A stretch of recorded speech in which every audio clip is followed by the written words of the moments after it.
Tendresse. Oh, tout le monde place mon boy, aux une impossibilité au tout le monde pas. Na lingina lo balikambo autant toucher les kamba anima kwakala. Anima kwakala. Au moni na chaque émission moko je crois ba période de maramba fâché. Voilà. À ta commentaire moko boye ba lokola la kota pena na yo kota réseaux sociaux je vis ces commentaires qui me dit que changer ka pe bilamba. Comment ne boit de vie boy à ta tronquelle. C'est une femme, je permets pas. Non, attends, mais attends, j'arrive. Moi je permets pas. Mais je permets pas. Nathalie émission mais pourquoi je permets pas parce que là maman la biso a koufi na âge à 51 ans. Maman a botinga koufi na âge à 51 ans ou 52 ans si je n'oublie pas. Mais aujourd'hui si je regarde Mami Makwakala, prochainement on met ma photo maman la biso ta la photo maman la biso ota parce que maman biso départ koufi ça fait 1 an et demi donc décalé nga ça ma belle boa ça déjà ba 53 ans. Moi je permets pas. Je permets pas. Nathalie émission mais pourquoi je permets pas parce que je connais la photo ya maman koufi na 51 ans. Na ba comparer photo na yo na ya maman la biso total non mono coco donc tu as mal choisi l'adversaire au moins so boningi pa bando sa ba discussion la bino na bato ma boké na bato théâtre nga sa théâtre té nga na théâtre té so bato ma boké ba Anima Kwakala na ko linga été 20 ans en tout cas na ebité so za kini lunyandeni excusez-moi Anima Kwakala tango ofinga nga na to répondre bino 20 ans Anima Kwakala na ebité so za kini ndeni comment c'est la bassesse. Comment la maman le col anima quoi maman té parce que ma mère a couffé la âge zèle eh tonga ça la jeune fille le roi hier abandon la tanenga la tonga ça la jeune fille le roi hier nandeni na fait 30 ans attends ma fait 30 ans passé nandeni attends oh Anima Kwakala asala non na commune nini na première guerre mondiale tapé kala raté na ebio mais toi ani soko yo linga ko kota makamba batu kota makamba batu ngapenda ko omekanga to keno likolo. Bonjour, bonsoir très chers téléspectateurs, vous êtes si nombreux à suivre cette émission.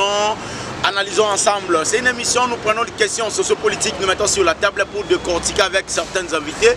Mais ces derniers temps, comme vous le savez, je ne suis pas seul, je suis avec ma consoeur Songi Songi de la presse congolaise, Clarisse Ouetche. Songi avec qui on va essayer à mettre carte sur table. Essayer à voir comment ça se passe, comment ça déroule. Aujourd'hui, on va parler après Magambo Nana Boduga.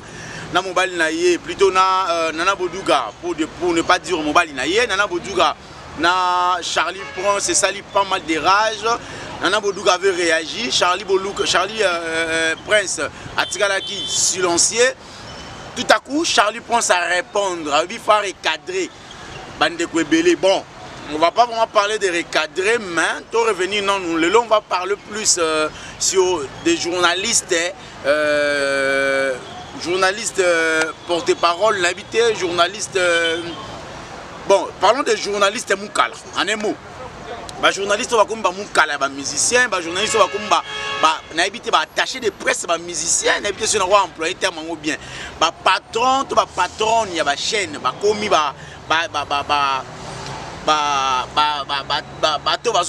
les musiciens, c'est-à-dire les musiciens, je ne sais pas, est-ce qu'ils ont une éthique? Ils ont une déontologie journalistique? Est-ce qu'ils ont un cahier de charges? Pourquoi on le la musicien bongo? Vous avez un cahier de charges qui est élaboré uniquement pour la Falito, uniquement pour la Ferré, uniquement pour la Kofi Olomide, pour la JB, pour la Weranson, de trésor, de comment on les a ranani. Ah, on a Zamba Zamba. Trésor lumière, sala. Voilà. Ndeko Clarisse Mbote. Oui, Mbote Yambe. Voilà, aujourd'hui, Thomas, c'est moi.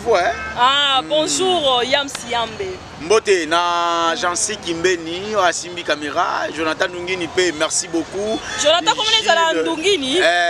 Oh, comment d'abord Jonathan Pamboloba, tu peux pas ça Ndungini. On va caméraman va se belé, mais il y a un Jonathan Ndungini Azali, Jansi Kimbeni Azali, Jonathan Moukadi Azali, mon petit que j'aime beaucoup, Josué Moutumbu Azali, parce que tellement est belé. Josué Moutumbu. Belé. Balé qui va au la Moussala, mais un coach na bango, Jonathan Ndungini Azawana. Voilà. Na réalisation Gilles Kimbeni, ne muto asimaki réalisation, ye muto asaka ke makambe makitoko malgré que bande ko ba déplorer une émission elekiawa to singa ki ba photo, ache ba photo te. Ah, tout le monde a ache ba photo te après. Des fois eza ceux qui to lobela mutu pour ba comprendre bien faut qu'on illustrer ba photo. On parle de Bodouga ba illustrer, on parle de Charlie Batier et ça là moi bien. C'est ça. Maintenant, s'il faut parler de attaché des presse, tu vois bongo hein. Oui, ça va attacher des presse. D'abord, grand merci à sponsor officiel de cette émission, Laura la patronne na Lille. Merci beaucoup. Iso Motema. Merci en tout cas infiniment pour tes conseils, ça me va droit au cœur. Roblex Mouskador Nyembo Amatamba, le directeur général de la chaîne Royo. Merci infiniment Mouskador, aussi. Bah bisous. Ah, il va bisous, ouais. Bisous, bisous, Gozaï. Voilà, Alicia, Luvia, Elina, je vous aime beaucoup mes bébés. Parlons de attaché de presse, Molobeli, un musicien, porte-parole. Bon, je pense que Nameka qui a glissé l'Istanbul, il y a porte-parole, il y a attaché de presse dans l'émission de Orniuma. Voilà. Très bien. Quand il a attaché de presse, il y a un musicien et ça problème. Il faut y parce que le rôle il attaché de presse, c'est ça. Voilà. Et pas musicien. C'est ça.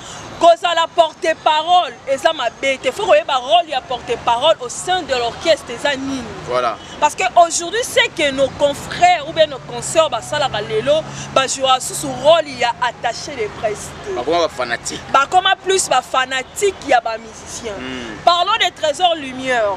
Oh, il y a la émission à Zamba Zamba, est-ce que Torobeng a trésor lumière à attaché de presse? Non, je crois pas.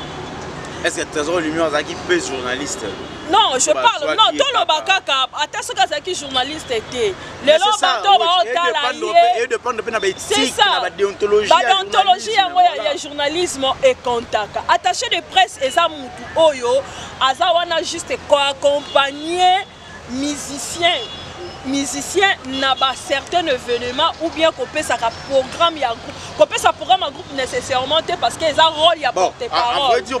À vrai dire tout le baquet attaché de presse ça couvrir artistes dans événements c'est ça les rôles d'un attaché de presse. Attaché de presse ça n'a pas les canons fali alekio omoni wera alekio non wane ça les sous attachés de presse. Voilà. Wane au commis pur petit il y a musicien ou soit au commis fanatique il y a musicien. Le rôle que les autres vont jouer. Non mon attaché de presse. Na mon mamie il est la cause attaché de presse il y a papa Wemba paix à son âme. Mais vous voyez que mamie il est là n'a pas événement surtout n'a pas 200 surtout oyo. Papa Wemba bandeki ko ça la mamie il est là bandeki ko ça. So mon mamie il est là l'école pas comme ça papa Wemba. Voilà. Non abandeki ko ça la musana étant que un attaché de presse a sali musala na ye. Donc couvrir quand on est koloba ke musicien na ba événement na yo surtout azo sala. Non ko ya koloba ke disque na biso beti koleka yo to concert na biso 1 million de vies na une semaine to sali 2 millions né non mona lelo ma msuba koloba ke non e fabrica sa temika na 1 million. Akanisa ko kana fali wana les candidats 2 millions de gens au Kenya. Il est innocent. Il y a des émissions comme ça. Mais c'est regrettable. Journaliste les cani pour le babongo. Est-ce que ça a un sens? Très bien. Est-ce que ça vraiment a un sens ton aligné ton là? Je trouve pas. Ceux qui ont attaché de presse, il y a musiciens. Couvrir musiciens n'a pas événement. Attaché de presse évangéliste. Oui, comme Gilles Orange. Attaché de presse, il y a évangéliste et longa. Tout à fait. Est-ce que Ayakawana pour la Golobake, évangéliste et longa, l'équipe de Niles? Il ne le fait pas. Je crois pas. Azo sala kaka musala o ya ko encadrer kaka évangéliste ko couvrir ba événement ba décence ni surtout évangéliste azo sala. Voilà. Maintenant, pourquoi je posais ces problèmes na déposer on a mis ça dans mes pourquoi tout ça on analyse parce que Charlie Prince il y a 2 jours je crois lobby il a réagi pour dire que Boutalanga bien. D'ailleurs, Charlie Prince, c'est un type orgueilleux.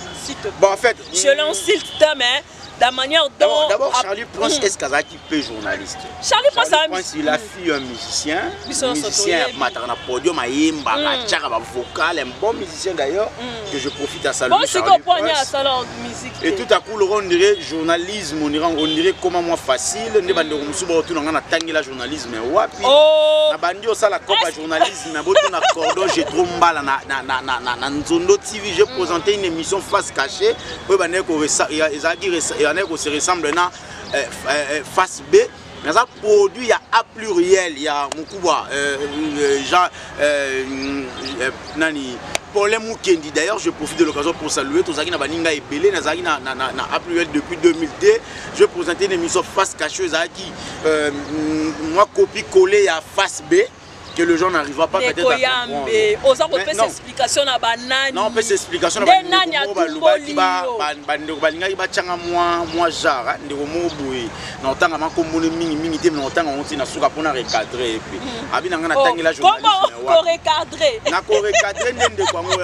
Je disais quoi?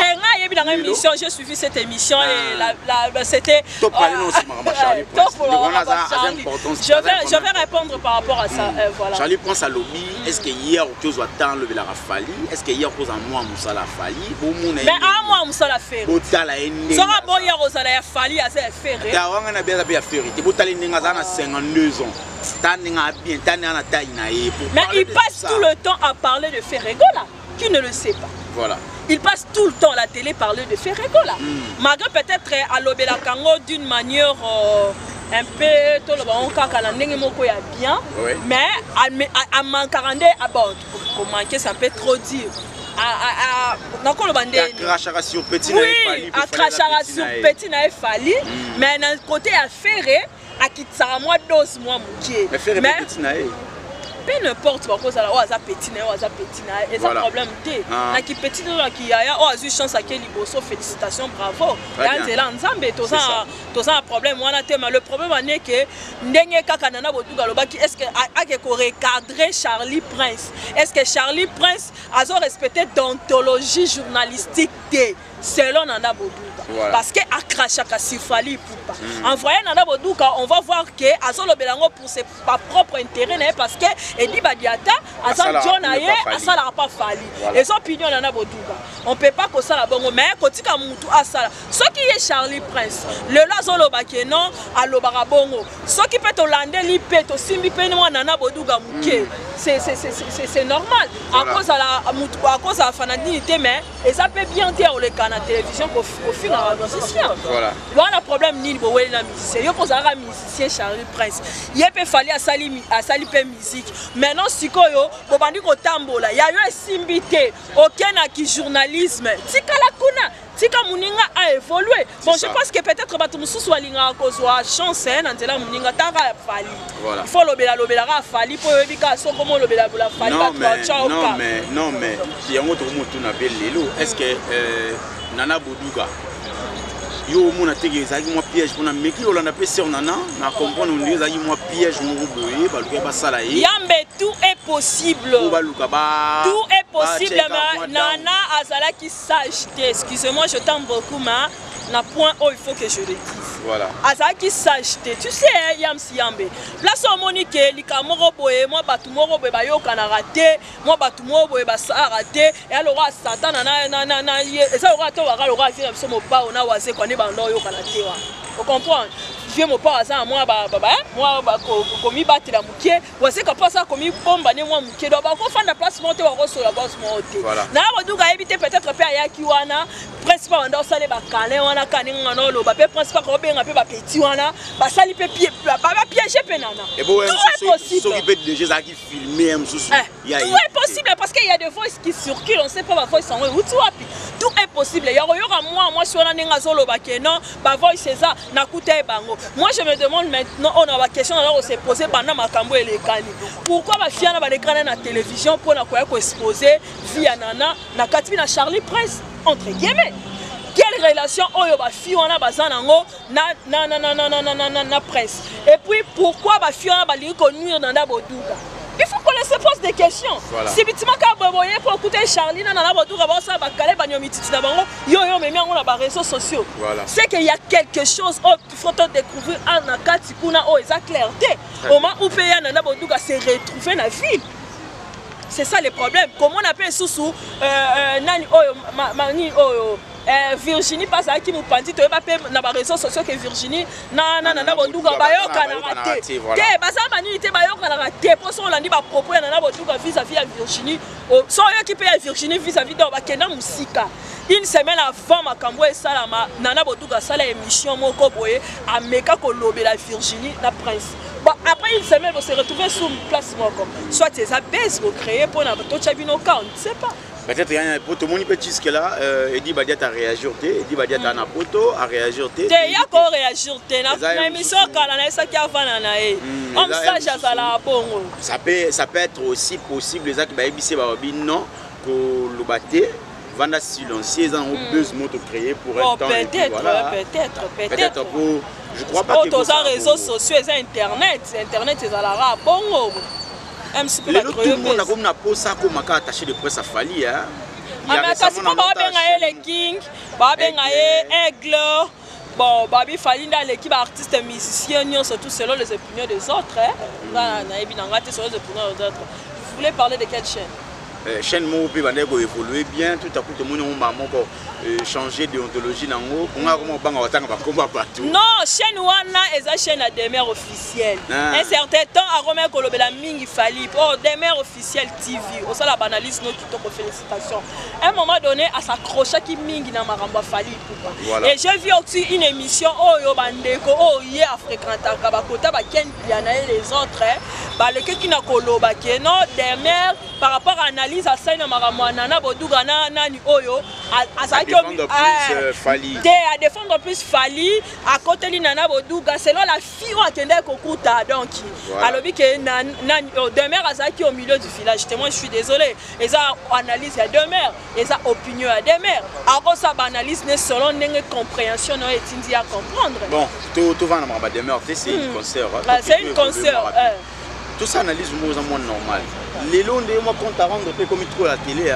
Oh, mais aux réseaux sociaux comme il voit tribunal. Bon, YouTube est comme un tribunal. Sauf au soigni boye, même na vie privée sur la télé, même ma bêtise sur la télé, n'importe quoi sur la télé. Si quand tu as un déni, sauf dans l'ontologie, tu reçois une classe et on te dit moi je ne sais pas. Est-ce que journaliste n'y soit dans le niveau soit média, ça vraiment journaliste? On se pose des questions. Non, il y a si yambé. Le problème que biso to comprendre raté ezani. C'est pas dit seulement qu'à ce qu'on sali fashique ou bien au sali animation culturelle ou bien au sali communication peut-être au yondo amis ya ko présenter émission. Non non non. Mutu musu peut akoki ko présenter émission par passion. Mutu musu peut dans l'art de parler. Voilà, elle peut faire oui l'Holocauste, elle peut faire mieux que Yom Muto facile. C'est ça, et ça c'est un muto ça na bagage intellectuel. Aïe bazama yele. Mais aujourd'hui il faut que les séduise parce que les lots oyo internet bateau bazo ezaka les autres dit qu'ils ramassaient à la maison, ramassaient à la rue, baye nango sur les réseaux sociaux. Il y a un peu n'importe, il n'y a pas de son métier, il n'y a que des sortes de gens. Mutaza ko exercer musala na ye ndenge lingi.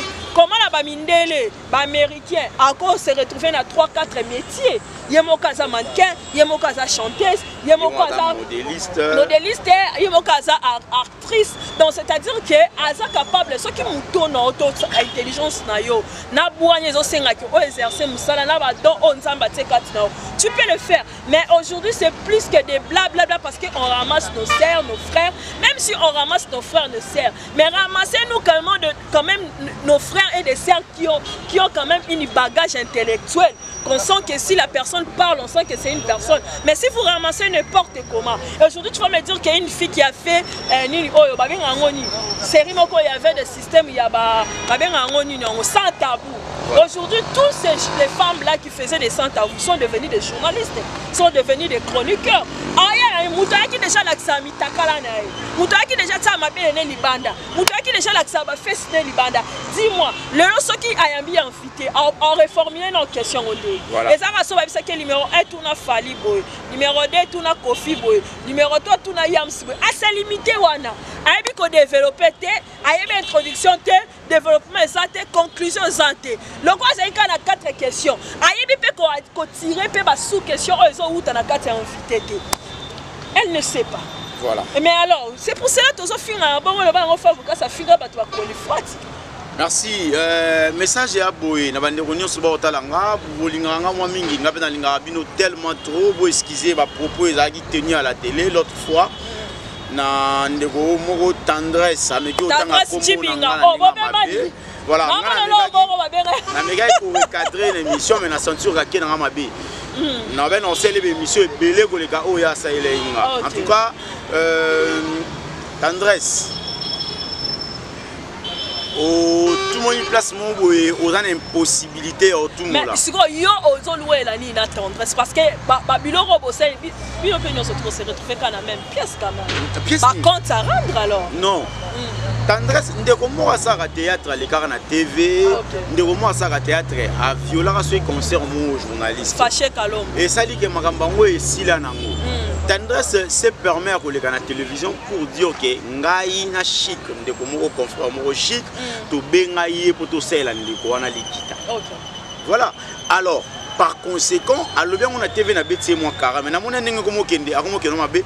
Du coup, on a répondre et pour répondre à répondre hier na ebisi que na en tout cas mon taba niveau na été il faut ça ka bajina bato ya saka na bango ba Karine Mokonzi ba manike ni ba mesana ofingana na ba lekechu il vient de là na ba ofingana pour le voir comme peut-être responsable na société moiso encadré ba comédien ba rési banza na ebité so ye pas ça ba genre ofingana mais na mona vraiment ba résiter na mani manis ma se mani makwakala se mani makwakala ça m'est égal franchement je te dis je m'en fous quoi il faut y évacuer tendresse à finga batu ba bêtise. Non mais déjà parce que tendresse à la voyant comme ça c'est comme si elle cite des insanités. Oh yo peut-être un retour au gros c'est la tendresse. Mais c'est l'éducation, ça montre d'où on vient. Mais comment muto ça l'éducation mususu yo ça l'éducation mususu boke kutanande. Non recadrer kaka. T'inquiète ma chérie. Kailika moko recadrer oh yango wana nde bomi moto ti. Na recadrer kaka. Voilà, non recadré dans la tendresse qu'on s'inquiétait noté. Non recadré. Il y a encore un frère. Et ça fait ma guerre internet, c'est un bon là. Bon, elles sont à répondre. C'est la convocation, sur une invitation. C'est la pour ça rapide, vous tinanga, vous fundanga, so vous pèsez un buzz et ça va bien. Ok. Je n'ai pas pèsé un buzz. Bon ça en tout cas, bon ça rapide. La caméra, la micro. En tout cas, je vais toujours que parquer sur les journaliste, la caméra fait ya. Parce que Tendresse a fini à la télévision. Non mais il y a un autre bâtiment. Oh mais quand même. Pourquoi tu as causé les passer na biso to chango na sia ya poussin. Tendresse a fini na note kadeno. Na boya ngote na note kadeno na note tumbangulu. Mais ça va les passer na. Non attends, na note tumbangulu te na zaki patron ya entreprise na sala ya bangandangulu. Dans yo boss ko. O tete bangulu. Voilà, na zana bangandangulu ndeka kale ba fungola kale bipona ye ndinga beno be mona fungola kale bipona nga yate. Na fungola nganda bangulu na lemba na saba nzete na zaki na plus de 7 mesa ngulu. Na capella nous parlons pas na super pour ça to na lemba ba to so benga robos. Ah d'accord. Alors so bina na no tumbangulu ça m'est égal. Et ça business na no ça là so traiter nga muta machine. Et après muta to za na machine na palin chez biso j'accepte. 97 tant Kabila le père à Koti et to za na machine ya fufu na biso. Ya ndaku na bino. O ngai na ndaku nikisa. Chaque dimanche c'est moi ça. Oh mais muta landela bato landela ba vina. Ya ça lo ni ba kwa kale. Na biso ba za ma casse d'information. Net ngas ko tis ko na zona d'information moi tendresse. Mais ya ça lo déjà. Na yebité. Donc mais oui, nous en attendons ba ngondeni. Tendresse yo kana mutu elonge komi choko leki est débordé nzela. Azana ba biloko ba. mais attends, j'arrive. Ah, bah, oh, yo, bah, kata. Bari de bandi banda awati awa. Ipende kolobate. Banduta, baba, banduta. Comment on est beau de vivre? Ada tronquele. C'est une femme, je permets pas. Non, attends, mais attends, j'arrive. Moi, je permets pas. Mais je permets pas. Nathalie, émission, mais pourquoi? Je permets pas parce que je suis une femme. Voilà. Je suis une femme, na ronti mateke, au finga, tendresse chibi. La sirène. Parce que maman mikolo balinganga parce que na beau garçon parce que na bien. Ya maman mikolo. Ya lo biango. OK. Nyonso ba lo moi j'assume. Na maman mikolo parce que na bien ani makoka na ko linga ete 20 ans en tout cas na ebite so zaki ne nyandeni. Excusez-moi ani makwakala. Tango ofinga nga na to répondre binote 20 ans ani makwakala na ebite so zaki ndeni. Mais na 20 ans na yo na lelo en tout cas nga na olingote. Na ngina loba na lingina loba likambo tango toucher likambo ani makwakala. Ani makwakala. Omoni na chaque émission moko je crois ba période de maramba fâché. Voilà. À ta commentaire moko boye ba lokola kota pena na yo kota réseaux sociaux j'ai vu ces commentaires qui me dit que changer ka pe bilamba. Yango la moni ko basika. Non, c'est de la bassesse. C'est de la bassesse. Comment on a c'est la bassesse. Comment on a maman lokola anima quoi maman te parce que ma mère a couché na âge zela. Maman la biso a couché na âge à 51 ans. Maman a botinga a couché na âge à 51 ans ou 52 ans si je n'oublie pas. Mais aujourd'hui si je regarde mamie makwakala, prochainement on met ma photo maman la biso ta la photo maman la biso ota parce que maman biso depuis a couché ça fait 1 an et demi donc décalé nga za ma belle boza dia na 53 ans. Parce qu'on a une photo ya maman a couché na 51 ans. Na ba comparer photo na yo na oyanga ya maman la biso tota na mono koko. Donc tu as mal choisi l'adversaire. Au moins ça mon niveau dans ça ba discussion la bino na bato ma boké na bato théâtre nga ça théâtre té. Nga na théâtre té so bato ma boké ba banga roté. Au moins nga jamais un jour na non c'est là. Na sepelité. Na sepelité. Ya sombela nga bilamba té. Ya sombela bilamba té akota mona banembo nga na bandi be mission bilamba boni a télécharger Clarisse Weta kota ta ba vidéo. Tonga ça la chaîne filo wa ye abanda la tanenga la. Tonga ça la chaîne filo wa ye. Nandeni na fait 130 ans. Attends. Ma PC 30 ans passé. Nandeni. Attends. Oh. Ima kwakala asala non na commune nini. Na première guerre mondiale. Tapé kala raté. Na ebi oto ebi ngate na sala que mission en tant que journaliste na ya te monsieur me pardon. Non notre adresse n'est pas ça une minute. Na sala que mission. Ce qui n'a pas m'a fâché Kalombo c'est parce que une sœur ayaki pour la consulter biso na yamba que le quoi pas journaliste na cette émission.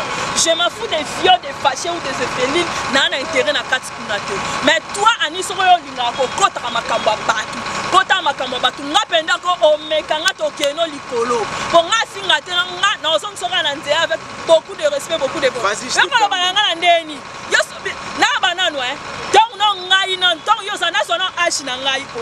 Asho ngane na sana ngopo. Soko ba song sa asho ya ngai. Songa na ashi na osalewa. Esimbate. Ezaki wapi? Na ashi na yo emsu avion liboso matie za Canada. Voilà. Oh nandeni. So ni to na pesa ba problème to no pesa ba problème. Nandeni. Bato ba yebinga ba réseaux sociaux ba yebinga. Ndego wechi. Nandeni. Oyo ofana na ashi na ofana na pa bino ngana ofutira ndaku na jebe. C'est bon wechi. Et monsieur Sile. Non yo sa kuna so na mboka nini ana ngana okede ya Chine na Dubai te papa apesi na kanda. Voilà. Nandeni. Ameka batu na ya mengate. Voilà. Ngapena ni makwakala ngate ngana comédien te. Na comédien te. Ameka ngate peut-être la comédien na ba banga bango po ba la mama kangu na poto, ba la mama bima na poto ngasko na la mama kangu te na ba poto ta la vie na ngate. Dans ça il va toucher ngate au toucher ngana tipien. C'est quoi ça? Merci beaucoup, vous êtes à suivre cette émission, analysons ensemble. On a essayé d'analyser sur journalistes et attachés de presse, mais à moi, quand des matins, moi, l'icolo makasi. Na pesimbo trabandeko nyonso batali biso. Merci beaucoup na sponsor officiel na Okapi de la presse Flora Gilito. Un grand merci à bande contre vous avez belé vous avez belé c'est monsieur Zaki moi likolo. Ngana aussi ces missions pour na lobaboye. Désormais analysons ensemble. Boko banda ko ngai nande ko. Bilamba ngana la tango chaque jour banda le loti lobe talika ngai bilamba nga. Asomela bilamba. Voilà, émission des. Oh, MCR na kinage na nga de Fabio bilamba bande numéro na to kita ba quartier to tuna na ba fille et ngana comédienne té na ebisio na comédienne respecte-toi c'est respecter na agi maman biso to na koko maman biso kufina 52 ans té prochainement on a une photo maman biso na sens et c'est si la et ameka batuna ameka ba ngambe ba resi ba lokechu ameka pe yo ameka batuna na ameka ba blandine mafuta voir